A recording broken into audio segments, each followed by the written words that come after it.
No one knew exactly what would happen next, but everyone understood one thing clearly. Humanity had arrived. Nothing would be The coalition leaders laughed at the human warning, certain that a fledgling species could never match the might of their combined fleets. They sneered at the calm message from the HNS Judgment, confident their overwhelming numbers would crush any resistance. But their arrogance turned to shock as, without hesitation or warning shots, the humans struck.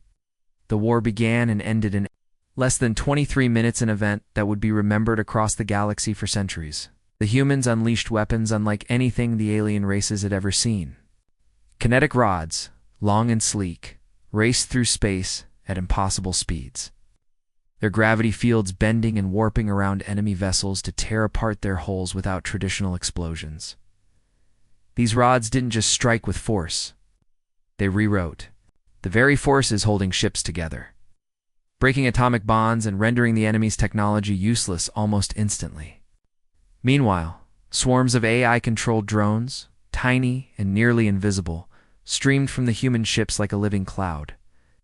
These drones swarmed over enemy warships mid-flight, disabling engines, cutting off power grids, and dismantling weapon systems with surgical precision. Not a single drone attacked civilians or infrastructure. They focused solely on neutralizing the fighting capabilities of the coalition. The human ships moved faster than light, slipping between the stars without disturbing space-time in a way that sensors could track, making it impossible for the coalition to anticipate where the next strike would come from. Instead of brute force, the humans showed a terrifying level of coordination and precision. Command structures on enemy ships were hacked in seconds. Communication systems were overridden and entire fleets were disabled, without a shot being fired. Admirals and captains vanished, many believed teleported or captured silently, leaving their crews lost and leaderless. Panic spread like wildfire as fleets broke formation, drifting powerless in the void. The Veil Syndicate attempted to pull back through hyperspace lanes, only to find their escape routes sealed by disruption fields created by the humans' fields that blocked faster than light travel and cut off any hope of retreat. The sudden collapse of the coalition was so complete and efficient that no one could believe it was over in such a short time. On the surface of Keltarek, citizens watched the sky change from fire and smoke to quiet stars as the human Armada completed their mission. They saw the alien warships fall silent, crippled, and abandoned, and felt a cautious hope bloom in their hearts. In the Galactic Senate, silence fell heavier than ever as news spread. Not a single human ship was lost. In the entire battle, the humans had come not as conquerors or aggressors, but as protectors with power so overwhelming it left no choice but surrender. The galaxy, which had long underestimated humanity, now realized the truth. This young species had mastered technologies and strategies that defied imagination. The war lasted only 23 minutes, but its impact echoed louder than any cannon blast. It marked the moment when humanity stepped out of the shadows of obscurity and claimed its place among the great powers of the stars above. Keltarek seemed to shine a little brighter that night, as if acknowledging the dawn of a new era, an era shaped by humans who fought not for glory, but for peace and justice. The shock that rippled through the Galactic Senate was unlike anything in its long history. For years, many representatives had dismissed Earth as a backward, primitive world, nothing more than a curiosity at the edge of known space. Yet here stood Ambassador Myra Kessler, calm and composed, facing a chamber filled with senators whose expressions ranged from disbelief to unease. Behind her, massive holoscreens displayed footage from Keltarek's final hours under siege, images of human warships gliding silently into the system, disabling entire fleets with surgical precision, and humanitarian teams landing to provide aid to devastated cities. The footage was undeniable. Els had grown quietly, technologically, and militarily, mastering tools and tactics that none of the old powers had predicted.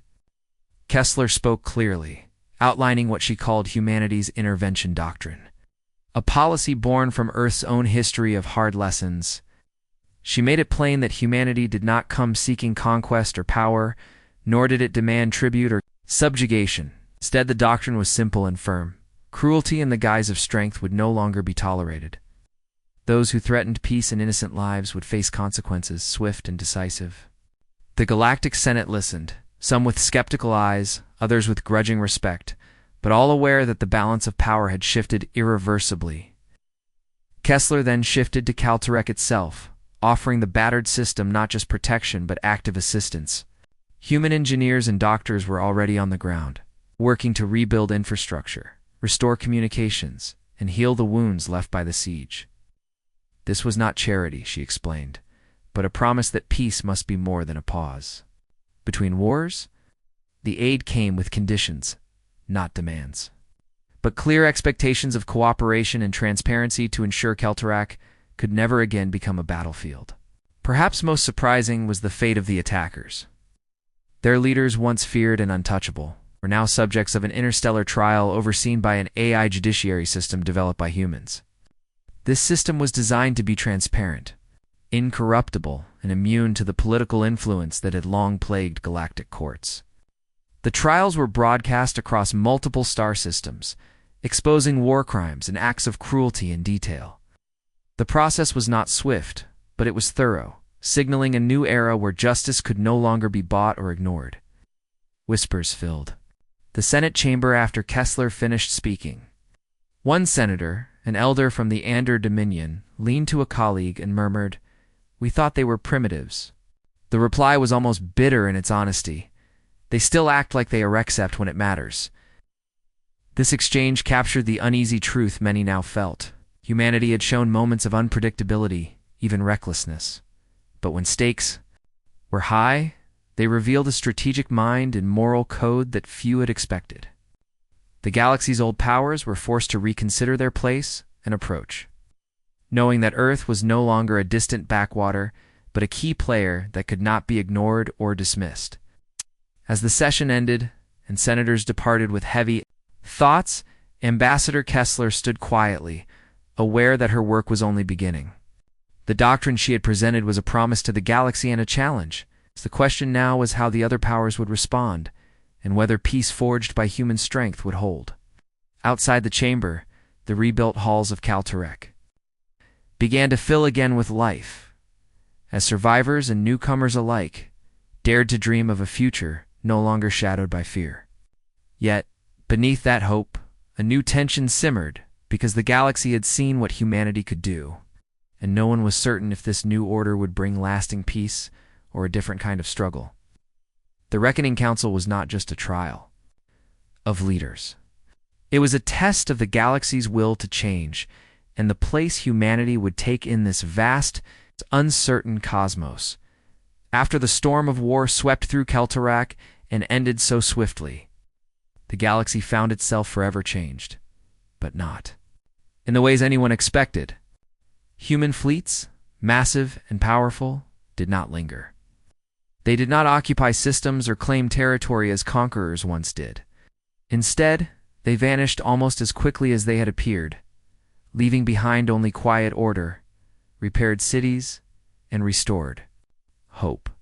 Caltech, once a battleground torn apart by ruthless invaders, became a living symbol not just of strength but of restraint and purpose. The rebuilt system shone as a monument to what humanity believed was true power, the ability to protect without dominating, to intervene without enslaving, and to wield force only when it was absolutely necessary. Across the stars, the name, the final option, spread quietly from whispered conversations in shadowed council chambers to anxious discussions in crowded starports. The phrase captured the new reality of humanity's role in the galaxy. Were not a threat to be challenged lightly, not because they sought endless conquest, but because they represented an ultimate choice, power so advanced and precise that any conflict involving them promised swift and absolute consequences. Other empires, once bold and aggressive, now measured their words carefully, their fleets held back by a cautious respect mixed with awe. It was not fear alone that kept the peace, but the recognition that humanity was different, unpredictable, and prepared. Caltech had always been known as a place of peace, floating in the center of 3 trade lanes and surrounded by neutral systems. It had become a symbol of cooperation in a galaxy that was often anything but. scientists, diplomats, and merchants. From every known species gathered there to share knowledge, ideas, and resources. For decades, it stood untouched by war, protected not by weapons, but by the simple belief that no one would dare ruin something so important. That belief shattered in a single rotation when three of the galaxy's most feared powers, the Zarn, Dominion, the Veil Syndicate, and the Shriekborn, Hegemonaire, arrived in orbit and began their brutal attack. Without warning, without negotiation, and without mercy. Their combined fleets tore through the planetary defense grid like it was made of paper. Energy shields flickered and died, orbital stations crumbled, and fire rained from the sky as panicked citizens tried to flee to underground shelters. The coalition of attackers had not come for resources or territory. They had come to make a statement. Unity makes you weak, and peace is only a pause between conquests. As the smoke rose and panic spread, desperate signals were sent across every galactic channel. Broadcasts in every major language repeated the same simple message: please help us. They are destroying everything. Civilian transports tried to break through blockades.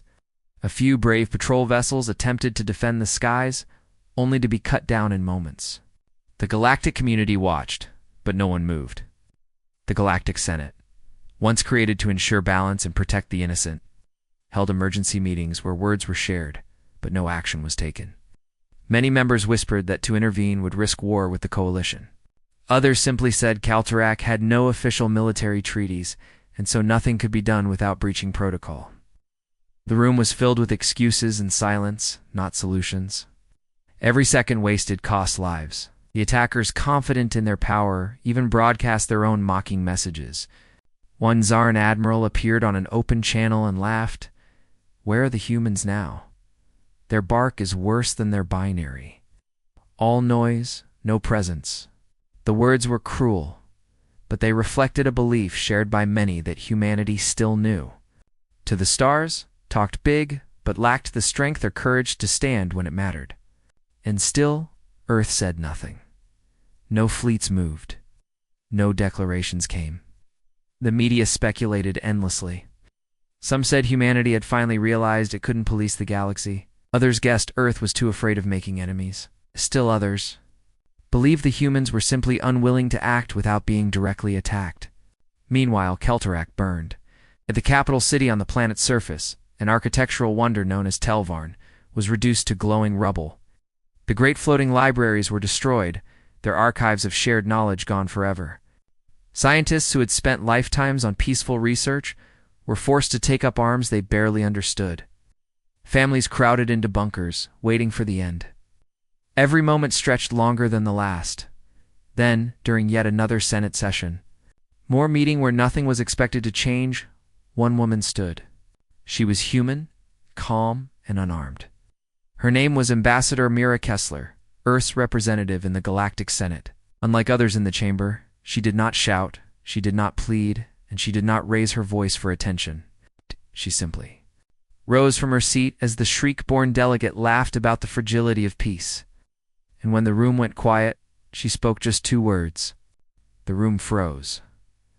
No one needed to ask who. The humans had not spoken, not sent a single threat, not moved a single ship until now. And if Ambassador Kessler had spoken, it meant something had changed. Something was moving. Every delegate, whether from a great power or a minor trade world, felt the air shift. Those who had underestimated humanity now turned to each other in uneasy silence. Some whispered that Earth had remained quiet because it hadn't needed to speak. Others feared that the humans had been preparing something all along, watching, calculating, and now ready. The Zarn delegate tried to dismiss the words with a sneer, but even he seemed less sure than before. Somewhere far across the stars, sensors began to flicker. Deep space stations in uncharted sectors went dark, in the shadows beyond known. Space, where the maps ended, something vast began to move. The dark void around Calterac grew strangely quiet. After the brutal siege and relentless attacks, the coalition fleets expected resistance, or at least a response. But instead, they were met with silence that felt heavy and unnatural. The Zarn. Dominion's advanced sensors, usually able to detect even the faintest signal in deep space, suddenly began picking up unusual quantum distortions just beyond the edge of the Keltarok system. These disturbances were unlike anything recorded before, ripples in spacetime that bent light and twisted the very fabric of reality around them. Ow. As the Coalition fleets hovered, confused and tense, a massive gravitational shadow slowly materialized near the outer system boundary. It was an enormous armada cloaked in layers of stealth technology, so advanced it seemed almost invisible to the naked eye and even the most sophisticated alien sensors. This fleet was powered by human-made singularity cores, devices capable of creating controlled black holes that gave the ships an almost limitless source of energy and unmatched speed. None of the Coalition leaders had seen such power in their histories. The Armada made no announcements. It did not hail the attackers or send demands. There was no grand speech, no threats or warnings. It simply appeared like a silent storm, waiting patiently at the edge of battle. Panic began to ripple through the Coalition's ranks as their communication networks started failing one by one. Strange frequencies flooded the channels, jamming signals and corrupting data. Entire battle groups lost contact with their commanders, drifting aimlessly as their systems flickered and died. The Veil Syndicate tried to send emergency orders, but their messages were swallowed in static and interference, leaving their forces isolated and confused. The Shriekborn Hegemony's warships, known for their ruthless efficiency, suddenly found their targeting computers offline, unable to lock on to any target. The Zarn Dominion, once confident and aggressive, scrambled to understand the unseen force that had disabled their technological advantage. It was clear that this was no ordinary attack or electronic warfare. It was something far more advanced and calculated. The alien fleets were trapped in an invisible web, powerless against an enemy they could not see or fight. Then, cutting through the static, a clear message rang across all channels simultaneously. Heard by every ship and every station in the sector, it came from the flagship of the human armada, the HNS Judgment. The voice was calm but firm. Echoing through the silence with undeniable authority, Keltarak is under human protection. Leave now or be removed. The simplicity of the message shocked everyone.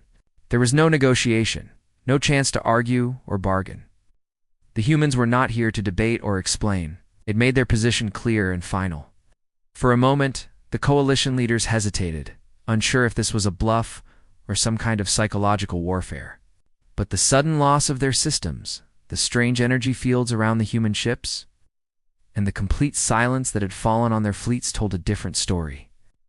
The humans had come, and they were unlike any force the galaxy had ever faced. Ships in the Coalition fleets began to move cautiously, scanning the horizon for signs of attack, but the human armada remained perfectly still. Maintaining their formation with a quiet confidence, this was a force that did not rush to battle. Instead, they controlled the situation with precision and calm. The silence itself became a weapon, a reminder that the humans did not need to roar to be heard. Inside the HNS Judgment, Admiral Lena Voss watched the battle unfold on her screens. Her face unreadable, but her mind sharp and focused. She knew that speed and restraint were the keys to ending this conflict without needless bloodshed. Her orders were clear: protect Keltarak at all costs, disable the attackers without unnecessary destruction, and send a message that would resonate across the stars for generations. The human crews moved with practiced efficiency, their ships executing maneuvers that bent known physics, slipping through the enemy lines like shadows and disrupting their systems with technology so advanced it seemed like magic to their opponents. On Keltarak, citizens who had lost hope watched the dark skies with a mixture of disbelief and rising hope. When the human armada arrived, their massive shapes finally visible in the stars, people felt a shift not just in the battle, but in the future itself. The silence was no longer a void of fear. It was the calm before a storm of change. Yet, even as the galaxy adjusted to this new balance, on Earth and among the stars where humans gathered, life continued in quieter ways. Scientists returned to their labs, exploring mysteries of the universe that had nothing to do with war. Explorers prepared for missions to distant, uncharted worlds, driven not by conquest but by curiosity and hope. Soldiers trained rigorously, not for glory or empire, but for the moments when their strength might once again be needed to protect those who could not defend themselves. Humanity had learned from its history a past filled with mistakes and battles fought not always wisely. They moved forward with a focus on peace, tempered by the knowledge that peace must sometimes be defended with power no one wished to test. In Keltarak's shining cities, once scarred by conflict, new generations grew up with stories of the war that lasted only 23 minutes, a war so brief it seemed impossible, yet its effects echoed louder than any battle cry. These stories were not about violence or hatred, but about responsibility, sacrifice, and the heavy burden of being the galaxy's final safeguard. The quiet that settled over the stars was uneasy, a terrible peace born not from defeat but from the knowledge that beneath calm could lie the potential for sudden and overwhelming force. The old empires learned to live with this silence, knowing that humanity's watchful presence would always be there, unseen but unmistakably real. And as time passed, the galaxy did not forget. The war ended in 23 minutes, but its echo echoed forever. Aim again.